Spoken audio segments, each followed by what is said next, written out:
They're tenacious. They're fierce. They are not afraid to go, I need to make a poster. I know how to make a poster. I can do it, and I can think about it in a creative way.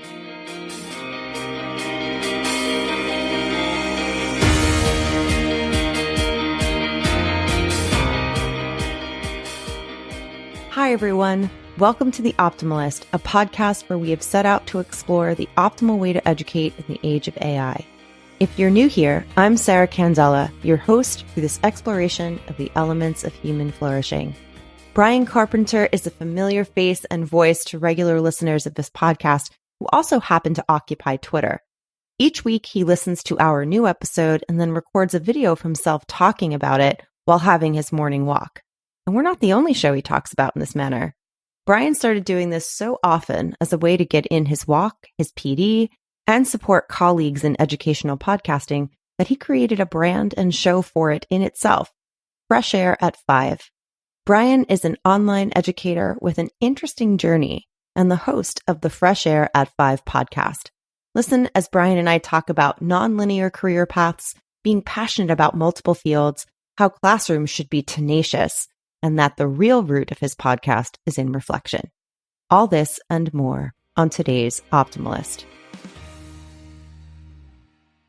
I teach at an online school. We also have an in-building component with our school that has some of our students come in for like electives like media and robotics and things like that. And I work with those students in 2 days a week.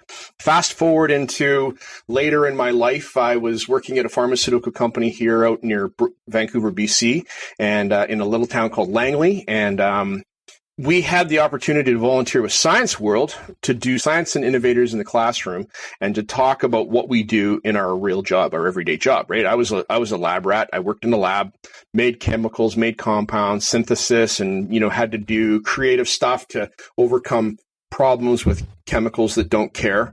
They talk back to you, but they just don't care how you feel about it. And, they gave us the opportunity to volunteer. And I found that I really liked going and talking with students in their classrooms. I didn't understand still at that point about the whole education thing. Why would a teacher have me come to their classroom to talk about what it's like to be a real life scientist? But I did. And I found that curious. And I started really enjoying that towards the end of it as we got into my 7th year. We had a hostile board takeover, which precipitated a change because I got laid off, and the new company offered me a job in Illinois. And I said, no, thank you. This is my life here. And my wife said, you know what? I want you to do whatever you want to do. And I said, okay, I'm going to go to Simon Fraser University and check out their education program. I did. A few days later, I walked over to my neighbor's house. He was a principal of the school that I'm currently at. He's retired since, but he was home, and I said, why do you and your wife do what you do? Like, tell me about this education thing. And he talked to me about it, and one thing led to another. I started my teacher training, got going on that, right? And, I taught in a regular high school, with meaning regular, not like a regular bricks and mortar high school, not an online school, right, for a year and a half. So I got my feet under me as far as what it's like out there. Came here and I saw what it's like here because students couldn't handle what it's like out there, right? We had students with anxiety, or we had, high achieving elite athletes that, had to travel and had to still get their education. Oh, wow. And, so it was an opportunity to teach in a different way and care about students in a different way than just a regular classroom. So what got me to here now is that, I got great people that I work with every day. We innovate and we create and we make new things, and we, try to bring freshness to our students' classrooms every day that we work with them. So how do you find that online environment you're explaining it as being something that is a good choice for certain populations of students. So how do you find in the daily routine, day to day, how do you find kids' reaction to it? Are these students that have had now most of their have they been doing most of their schooling online, or do they have experience in both places? They've got experience in both places. And for most of the students that we have, this place of coming to do online learning is because they couldn't get into a course in their regular building. So they have a barrier that, they struggle with anxiety, or they've got, learning disabilities that's too fast and too busy in a regular building, that they can come here to do that. Right. And so I've got some students that they take courses with us here because they need to. That's like more like my math 10 and math 11 students, that they have to take the math, right? And they don't really want to. So I spend time working with them on, encouraging them that, math is hard, but it's not impossible, and you can do it. Then on the other side, I've got my senior science chemistry courses that students, are choosing to come here for reasons of upgrading to be, their adult education for university, or they have, the opportunity to just take it here instead of a regular building, and they're actually still in a regular building because they couldn't get into the chemistry course in their regular building. I was going to ask if any of these online students, are they considered homeschooling at all, or is this considered just because they're not being taught by someone in their home? Right.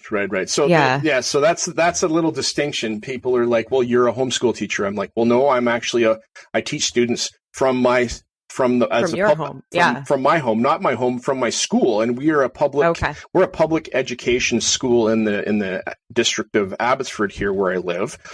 We are one of the schools, and we provide online learning opportunities as a public education system, right? So we are part of what's the Ministry of Education. We're inside of that. We're governed by the curriculum.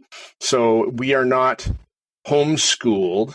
Homeschoolers are a group of people that decide that they're going to do their own curriculum. They go buy their curriculum wherever, maybe Costco, online, and they're like, I'm going to teach my children these things, and they make choices about separating more them. Independent. Yes. Okay, that makes sense. And then I was actually going to think about, before we got into that, I was thinking about everything you were saying leading up to what you're saying is, what's this, how you described it as what's this education thing? That's right. That's your education. That's funny. I'm going to quote that. That's going to be in the ad for your episode. Want to find out what education is? Let's listen to episode 30. There you go. Exactly. Right. Like, when I was in university in my undergrad, I had some friends that were, pretty bright scientists. Right. And I was watching them go through courses with me, and they were really good in the lab, and they went and did co-op education, so they worked in industry for a little bit while we were still in university to really find out if it was what you wanted to do. And one of my friends, she finished her bachelor's and then went and became a teacher. And I went, why?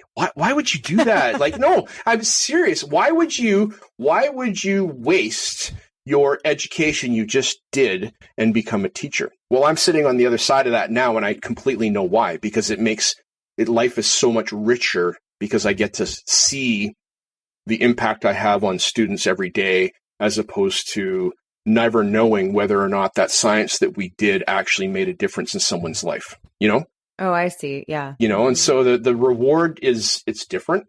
I'm a scientist. I think very critically about... That's going to be my next question. Okay. I was going to say, would you call yourself a scientist? Yeah. I do call myself a scientist, and I'm really thankful for my science education. One thing that my master's taught me was about learning how to learn, and that I can learn and I can figure it out, and that, you have to be tenacious to be a scientist. You have to be tenacious to be a teacher, an educator. That learning part is really important, and, has served me well all these years about understanding how the scientific method works, right? So it's a program. It's a kind of a script for how do you approach a problem.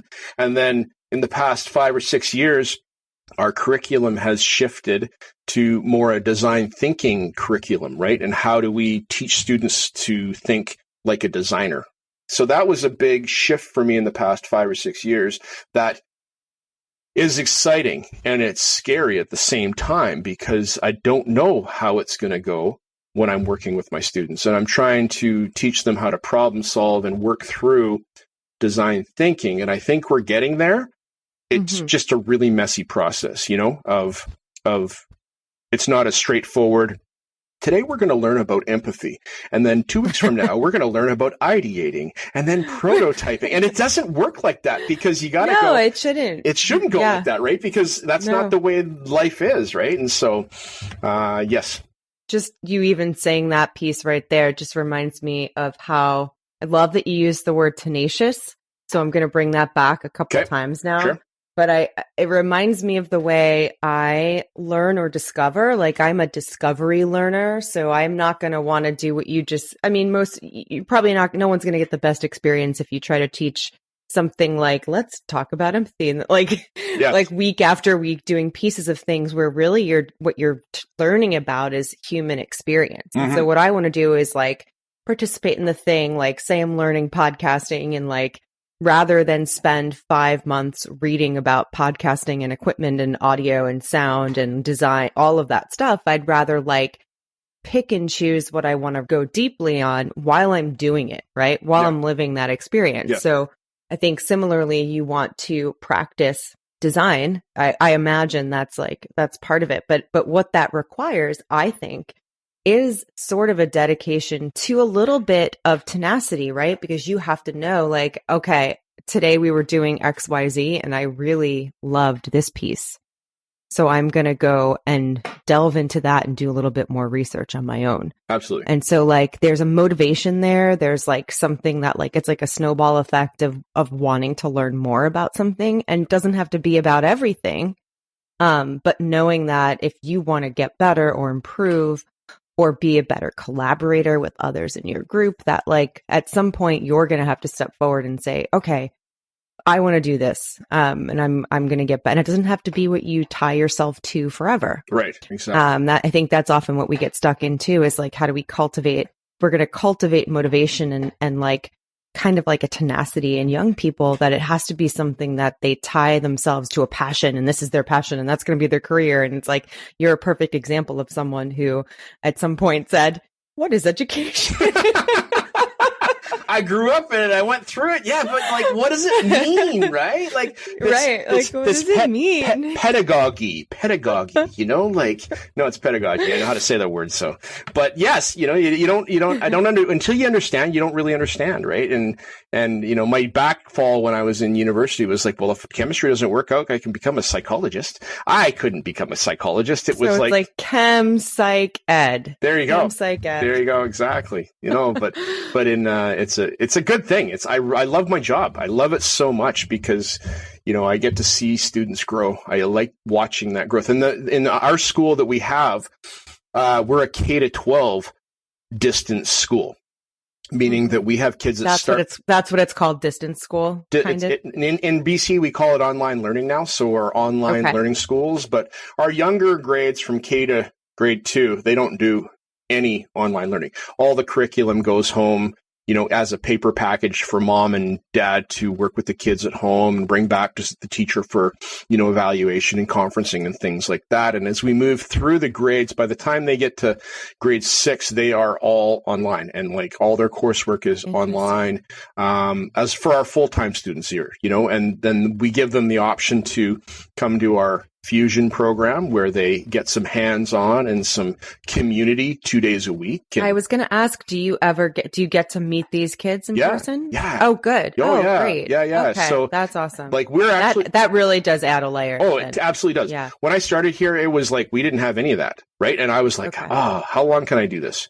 Because, you know, I miss people. I like people a lot, you know. You're talking to someone who lives alone and is working remotely, and I'm losing my mind now. I'm like, how many coffee shops can I work in every week? Exactly. Yes. Annoying the people who work there because I'm just talking to them. I'm going to talk to you now for half an hour because I need to have some adult conversation today. I just 20 minutes before this got back from being at a coffee shop that closes at 3 p.m. So I can't even stay there until the end of the day. But I was there for an hour and a half, and like, they know me so well that I bring my dogs with me.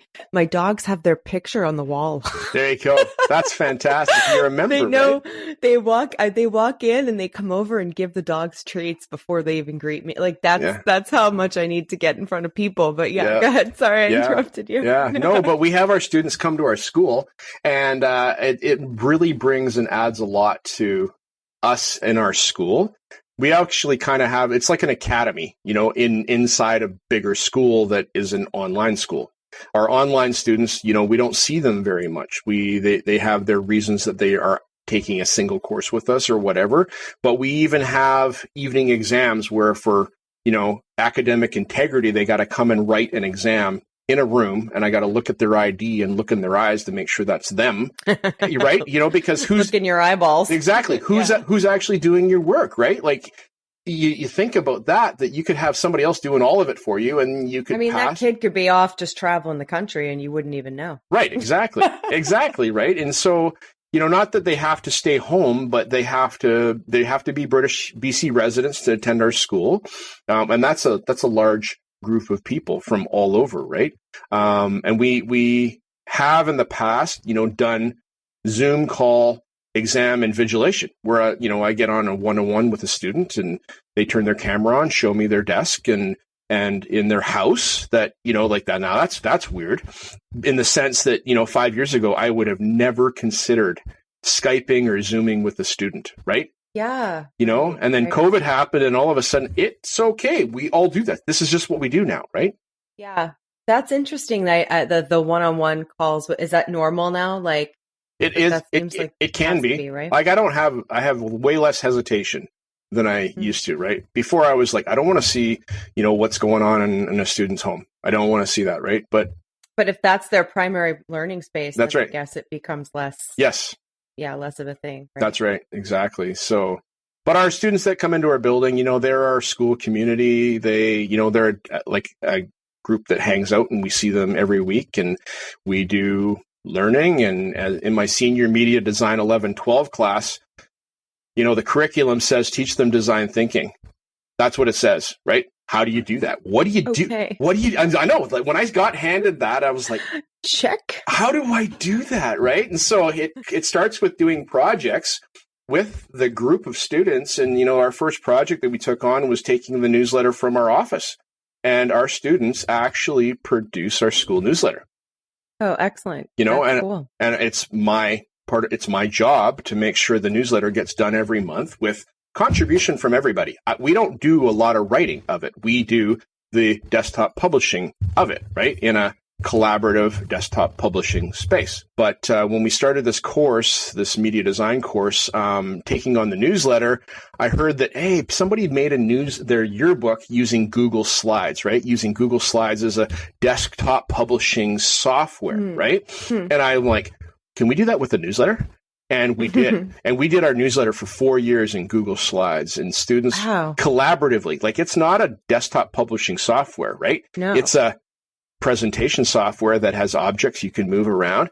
We even made our yearbook for 2 years in Google Slides, a 40-page color yearbook. Like that becomes a printed object? Absolutely. Like got a printed object that we get printed at a printer. But the whole collaborative thing was really fantastic. I had between 7 and 15 students working on a document at one time, and I'd be like, okay, John, go over to, page 8 and, Sally, you're on page 17 and, let me come and take a look. And I zoom back up and forth in the slide deck and look at what they're doing and in real time be able to help them. Right. And so it became that it was not hard to do anymore. Our first newsletter of the year, I'm teaching students how to think about approaching this, right?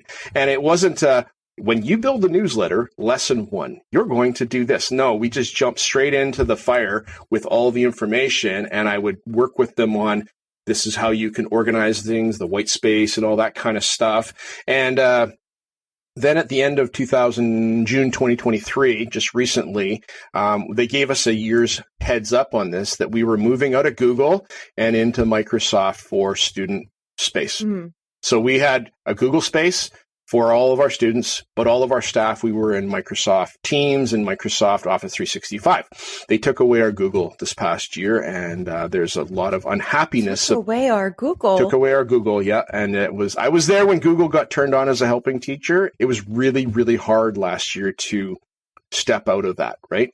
I tried to step out of it while I had still the freedom to still be in it. Last year I tried to do some things. And by the time we got around to doing our yearbook, I said, students, we're going to try to use PowerPoint. We're going to try to use Sway. We're going to try to use, Canva, things like that. So let's figure out how our collaboration is in these tools, right? It wasn't what we were used to with Google Slides. So my grade 11s and 12s halfway through the year went back to Google. They were in Microsoft and I had them go back to Google, right? Because I didn't know how to use the Microsoft tools efficiently myself for curating information. The nice thing is I see my students, well, it's a nice thing. It's a drawback kind of in our model is that I only see my students for an hour and a half a week, right? And so as far as the continuity of every day, I don't have that with these students, but it's good that we have the opportunity to work with them and teach them the skills that we have. So we moved into Microsoft, and as of beginning of September this year, Google was gone. It was gone, and I had to figure out how we could do our newsletter in PowerPoint. What tools should we use? I asked my students, and they're like, well, Mr. Carpenter, I think we're going to let's try Canva. Let's try Adobe Express, right? And so we had our first newsletter made from a mashup of a bunch of different design tools. I said, you students are going to work on pages 1 and 2, and you on 3 and 4. And I had them working in groups. And that was probably the messiest construction day of our newsletter. But I walked out of that class that day watching my 15 students engaged in this problem that they didn't know how to solve.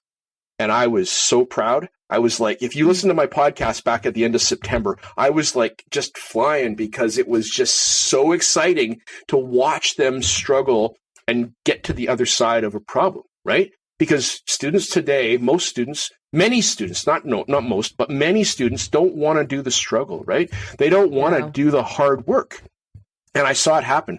We did our newsletter the first time. And I said, now, before you go home, I want you to reflect in a Word document of how you felt. How did you feel today when we did that? And that feeling, that visceral feeling of like, I was ticked off. I didn't like it. I want you to write that down. I want you to reflect on your feelings because your feelings are really, really important, right? And so we reflected, we talked about it, we came up with, a solution, and our next newsletter was so much better. It took us less than an hour to build a 9-page newsletter that, the first time, for me alone, just to build it myself, if I did it just by myself, would take like 8 to 9 hours to lay everything out, right? And so that's a practical thing that I like to do is take students on a journey using technology. And my classroom is far from perfect. Like it's not a perfect place, but it's a learning place. And I was just going to say that. Yeah. Not being afraid of the messy, I think, is an important part of our world today, right? Yeah. And that, again, was a few things now that came up from that. I love hearing you talk about that. Let's just do it because and even some things you were saying earlier in this conversation are very much reminding me of myself as a teacher. You probably wouldn't know this unless you heard me unless I talked about it on like Lainey's show or Sean's show, but I taught English in New York for 14 years before this endeavor that I'm in the middle of now.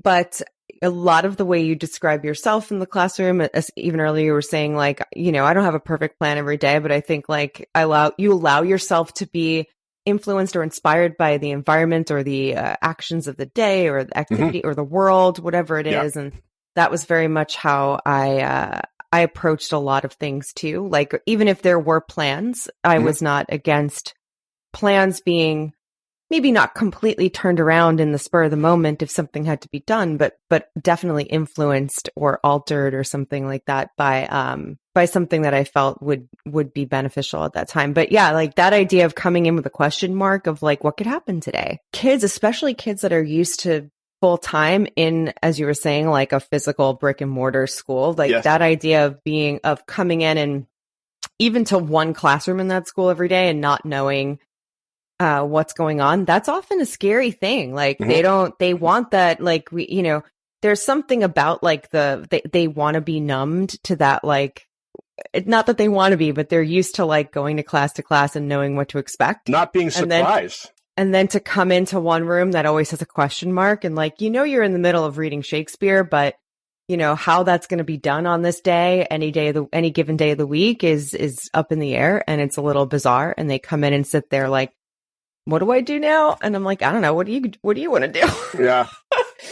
But all random stuff like that. And, which always would lead to, I would come up with like, here's where I want them to be in 2 weeks or 3 weeks. And like, it doesn't matter what stuff you do to get there. Like if I can figure out a crazy way to design something that's going to get them to that goal, then where they're going to pick up on the pattern along the way and fill in those gaps. Like, it's super fun. And then like they come back months later or the next year and they're like, remember how weird it was when we did Romeo and Juliet with you?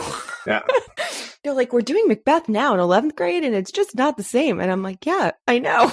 You complained about not having desks, but you definitely remember it. That's exactly right. Exactly. Yeah. But I did want to ask you though, like in terms of, I guess, all of this and bringing up that word tenacious again, are there ways that you can and do encourage a tenacity especially in that online or remote environment? Like, how do you encourage tenacity with that in the design thinking curriculum? Like, where do you see it creep up? Like opportunities to encourage that, like be ferocious in your pursuit of whatever, fill in the blank, and modeling that yourself. Yes. Especially in an online environment. Yeah. In an online environment, getting student engagement is a challenge, actually, in an online space. We are a continuous entry, continuous exit school. So starting at the beginning of September, I had a handful of students that were ready to write their final exams because they were carryovers from the summer. And, others are starting. And, just working with them in an online space has to do with building relationships through the message system and having them converse with me through the message system. So I do a lot of text messaging system, stuff with them in our chat. I don't have live lessons that I do with my students, so I'm not looking at them through a screen, teaching a group of them how to do balanced chemical equations. That's all content that's provided on our site and curriculum that they can get to, and I'm there to support them by marking their work, giving them feedback on their work. They've got a problem. I, will pull out my iPad. I did it the other day for a student. It was like, how do you do these problems? And sent me pictures. And I opened it up in a PDF annotator, wrote on it, sent it back. I made a little video for that one student, right? And they're like, Mr. Carpenter, thanks for taking the time to do that. It took me like 5 minutes to do, but I find that the students that I don't get to know very well, they do come and go. Some students struggle and I spend more time with them, and that's good. I'll meet them at their final exam. I haven't seen them ever before, but they show up and I happen to be the supervisor that night because we have like 30 students taking, all the manner of courses, and they sign up for an exam spot. And I don't know most of them. I maybe know 3 of them ish by name because I haven't seen them before. But then after their exam, I'm like, hey, nice to meet you finally, and so I say our school is online-wise is one of the hardest schools to go to because it takes discipline to sit yourself down and do your work. Right. It takes a lot of discipline to do that. Whereas my students that are face-to-face, it's different because we're actually building a relationship. I talk to them every day that they're here, and we get to know them. And how I grow, the desire to learn and to work hard. I think it's because I model that. I show them that, I don't know all the answers, but let's go figure it out. Let's figure it out. And right. and when in the younger grades, we do, some graphic design things for fun. Let's make a graphic that has words on it. And like it's all scaffolding stuff so that by the time they get to my grade 11, 12, when they're the editors of the newsletter, I have spent enough time with them growing these very trivial skills that now they're actually dangerous. They're tenacious, they're fierce, they are not afraid to go, I need to make a poster. I know how to make a poster. I can do it and I can think about it in a creative way, and we make our newsletters exciting because they are a student drafted thing, and they take ownership of it, At the end of all of our newsletters, I put all of our editors' pictures. So those that were there the day that we built the newsletter, and right now I've got 16 students. I put 16 students' pictures at the end of the newsletter in the editor section so that they have their name and their picture on this publication that we put out each month. Goes home to families, and I'm like, in the future, when you guys write your resume, point back to those newsletters and say, I helped make that, Yeah, I wonder now too, like, as you said, like how different this has become since the pandemic and all of the remote learning became a thing that people had to figure out. I do wonder, and as some of these like permanent online experiences become a little bit more regular, I wonder if that on your resume, activities that are based in online learning almost become like a badge of honor in some, you know what I mean? Like, is it seen now as something like, well, that student must have a certain level of discipline in whatever it might be. Yes. Or skills that students that don't have to self-regulate that and self-manage time wouldn't really get the opportunity to build. Right. Exactly. My students actually today they want a podcast. So I'm a podcaster. I have my podcast. Wait, are you a podcaster? I'm a podcaster. Yes. I've got a podcast. Do you have a microphone just like I do? I have one, and mine's a Yeti right here, but this isn't the one I do my podcasts on, right? Like my microphone is right there at the end of my iPhone, right? And so it's very simple and very simple equipment. And I use Audacity to edit my audio, and I put it out there on Spotify for podcasters, and it's very simple. But my students are like, oh, Mr. Carpenter, we want a podcast. I'm like, okay, do you know what it takes to podcast? Well, we just want to use the equipment. I'm like, no, that's not podcasting. That's far I just want to talk into a microphone. That's exactly. So, tell them I understand. I get it. Exactly. Like all this equipment's pretty fancy, but you don't need any of that equipment to podcast, right? And so just showing them that and modeling. And I'm pretty transparent about my podcast. Some of my students listen to my podcast. I'm like, good for you, So those little audio snippets that you hear on Twitter that I record, I spin all those together into a full episode that's maybe 18 to 20 minutes long at the end of the week, so that you don't have to follow them all on Twitter, So it's kind of a double dose of my podcast. If or it's just who's seeing it at what point, right? Like, when I tag you on a post of something like today, I listened to your podcast about higher curiosity, right? And how I thought that was so intriguing. But, I got your attention probably today. You saw that and went, oh, Brian's doing a reflection, right? And that's a way that I can connect with you. But at the end of the week, I put all that together with all the podcasts that I've listened to, so that someone that doesn't follow every day on Twitter can listen to the podcast. My dad, he's not on Twitter. He listens to my podcast. He goes, I don't understand most of the stuff you say, Brian. I have no idea. My dad's not an educator, but he's a big fan, and that's pretty touching. So, yeah. I asked two of my best friends that people I've known forever since I was in high school, and I can't remember what we were talking about the other day, but it was something else that didn't really have to do with podcasting, but it was somebody else's podcast. They're like, do you know so-and-so puts out a show? Blah, blah. I'm like, do you know I have a show? I'm like, have you listened to my show? They're like, no, I heard that you have. I'm like, what do you mean you heard that I have it? I'm like, I'm about to have 30 episodes. I know, exactly. It's been out for 6 months. Yes. So it's really funny how people closest to you, I think they just assume well, especially if they're not in your field and you're talking about your, like education or something like that. That's like, oh, it's not a general listenership. But then at the same time, I think they think, well, we hear her all the time. Exactly.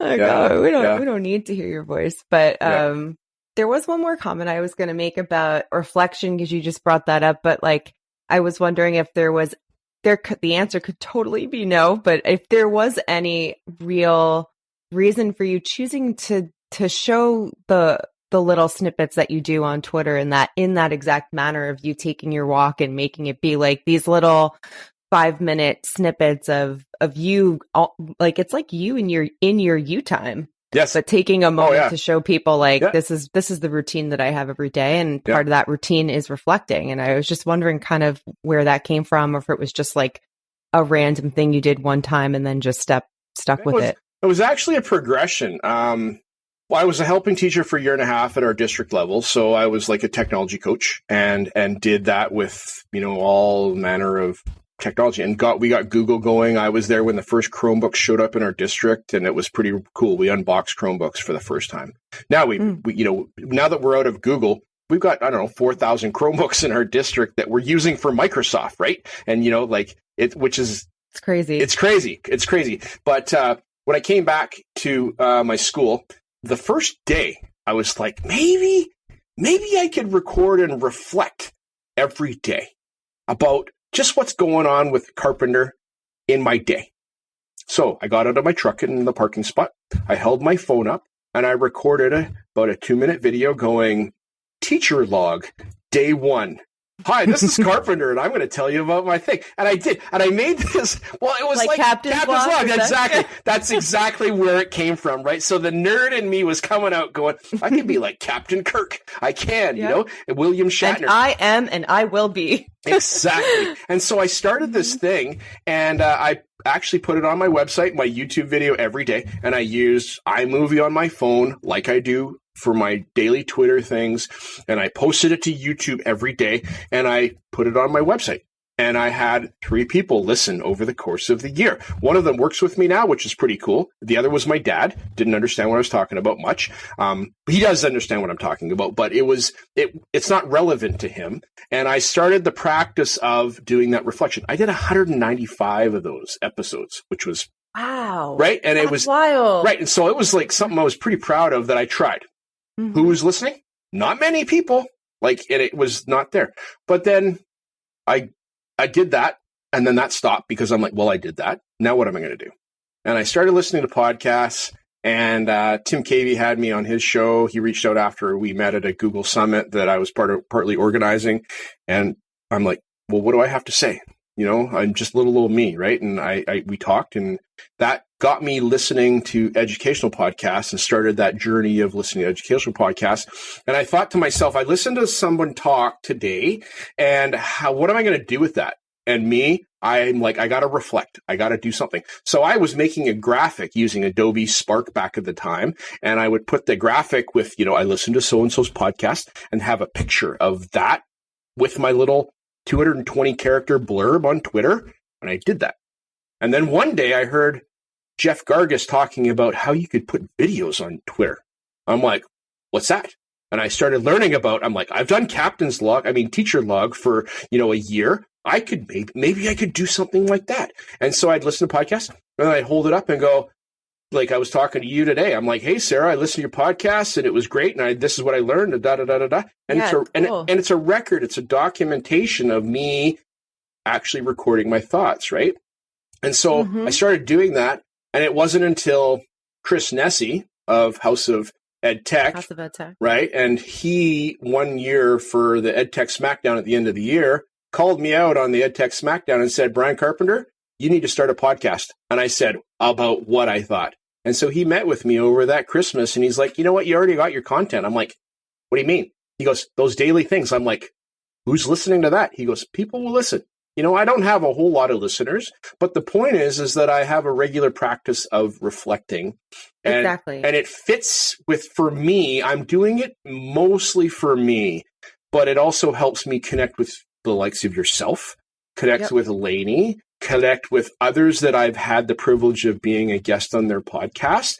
And why? Because of Fresh Air at 5, the fact that I'm regularly exercising, that gets me out the door. I'm not doing, crazy things. I walk about 5 miles a day, 4 or 5 miles a day. And I listen to podcasts and I reflect, and that allows me to connect with people and amplify people's stories so that others can listen to the things that I'm talking about. Exactly. And that people like, you're mentioning even like people like Lainey who might have a full length episode of, podcast of content that they're putting out every week. It's another avenue that it not only pings them and says like, hey, this guy's watching or listening to you and he's talking about you, but it also, even if it brings in 0 more listeners, it at least tells them that somebody, reminds them that they're doing work that people find valuable. Exactly. But it is that you now have created a little piece of shareable content that I can take your little snippet about any episode of The Optimalist and I can put it in the Optimalist newsletter. Yeah. and tag it and be like, hey, follow Bryon. Yeah. Well, that's cool. Thank you. Yeah. That's what I can do. Yeah. And you know what? It's a circle. You know what it is? What you're doing is you're doing like an audio community building endeavor is what you're doing. Yeah. And, you know, I share that with my students, that I say, you know what, my thing about podcasting is that I'm going to share what I'm listening to and learning about. And I'm learning and listening. I'm learning. I listen so that I can learn, so that I can talk about it, and I can bring it to you here, and we can make a difference in our classroom, you know? Yeah. I mean, that's a whole cycle, and you just repeat that, and you just never know. I mean, honestly, even when you talk about how you got to that point, like, you know, meeting Tim and then meeting Chris, like all of those were people, you know, you're mentioning people who are heavily embedded in like educational audio production and all of that. And so for them to pick you out and say like, hey, you should do more of this. Yeah. Or maybe you should make this into something regular or whatever. Like all of that like is just connected to there, you know, there's something that is powerful about just that in itself. Exactly. I think. And of course it's all of that reflection comes back to you as being something that's benefiting your practice and your, you know, getting you outside. Exactly. I love when it's really dark out and in the morning, and it's like I walk out from underneath the streetlight into the darkness, and I'm still talking, and you're watching a black screen, right? And I'm like, so I've thought about that, about what does it look like, and where am I recording on my walk? Awesome. I got my recording zones, so there's a few places that I'll record and others that I won't, you know, because road noise and all kinds of stuff like that. So yes. So I did want to wind down towards the end with just giving you a space to maybe, I know you listen to the show, so you probably know that we ask people to give us some recommendations of maybe things they're listening to or watching or reading, anything that maybe gives us a full picture of who you are as a human. You can say, I do a lot of that just to kind of, and they don't have to be professional. It could be anything, but it's kind of fun to see what people are consuming at the moment. Yes. Because of the whole AI thing and, you know, how ChatGPT blew up things. You heard about ChatGPT? Have I? Have you yet? Have you heard of it? Yeah. I'm like, I can't tell if this guy is kidding me. No, right? Exactly. So it's this big thing, right? And I was like, I remember when it came on the scene, and I remember my kids' friends coming to me and go, have you seen this crazy thing? You could ask it a question, it tells you something. And so I'm like, okay, that reminds me of a story I wrote when I was in English in grade 11. That was about a computer that, you know, kind of rebelled against the human being, right? And I'm like, that's interesting, which is, you know, the whole Terminator thing and all that whole thing. But, you know, the whole, as ChatGPT, and we started talking about it, and me consuming the content of podcasts and people talking about it on the podcast, it started to, over time, become language that I was understanding, right? And getting why this is such a significant thing. And, you know, at the beginning, we have the naysayers that are like, well, kids are going to use it for cheating, right? That's it. Yeah. That's all they're going to use it for, right? But if that's the case, then, well, we have to turn it off. And you can't turn this thing off. It doesn't turn off like the internet. It can't turn it off. So we have to figure out how to leverage it and understand it and teach kids ethically how to use it and, you know, use the tools that we have to, you know, go forward in our lives, right? And how does that connect with human flourishing? I listen and I learn, I reflect, and then I make sure I do some analog things in my life that are totally disconnected from education, disconnected from, you know, technology. I take my tech with me, my phone for my camera's sake, or my Google Maps so I can go find a lake to go fishing at. And I go out to the wilderness and I go out to the mountains and to the lakes and to the ocean and spend time in nature and make sure that I'm connected with nature, right? So that's a really important part of the balance, right? You know, my Fresh Air at 5 in the morning podcast is about me getting some air in the morning, some fresh air in the morning. You know, when air quality is bad, it's still better than not getting any exercise. And I go out and I do that, right? But yeah, the whole analog part of my life really helps balance out the technology digital part of my life, right? I'm a fly fisherman. I go up to the lakes up in the, interior of British Columbia, and I sit in my boat and I try to figure out how to get a fish to eat a hook that I put in front of it. That's, fly fishing, and I have to make it look like something. It doesn't smell like anything, and, try to fake out a wild thing. Right. And so that's really important to me. I like how you explain that. I sit in a boat and figure out how to get a fish to eat it. That was a good explanation. Right. I love it. It is, and so, that's really important to me. Going for a hike with my friends, I take my cameras with me, and the cameras are rolling, not all the time, but I document our trips, and I am creative with that content. When I get back, I make a video about our hiking trip that I put on my YouTube channel. Are your friends like, oh, not this guy again with the camera? Well, they were, but then when just they get let back, us hike. Then when they get back, they're like, I'm glad Brian was along, because now we have a video to show other people of where we went, Yeah. And so cool. I'm not out there on my phone playing games. I use it to figure out how we can get from where we are to where we want to get to, for maps and stuff like that, documenting, recording, taking pictures of beautiful things in nature that, if you don't go for a walk and hike in nature, you're not going to see these things. Right. And so. Exactly. And that's another way you probably, in some way, if you shared that with others or could potentially influence others to do the same, right? Yeah. Oh my gosh, I need to get out of my house more, or out of the city more, into the environment. But yeah, it's so important to get all those connections to nature. We realize when we're in it, and then when we're not around it for a long time, you feel that it's one of those things. I think that's it's like the primitive version of when people long to go on a vacation and get out of, it's a similar, right? It's like, really what we're longing for is to get out of the environment that takes us out of, our natural selves, I think. I don't know. For sure. I'm just philosophizing now. Yes. But I think it's time for us to say bye-bye. Yes, I think so.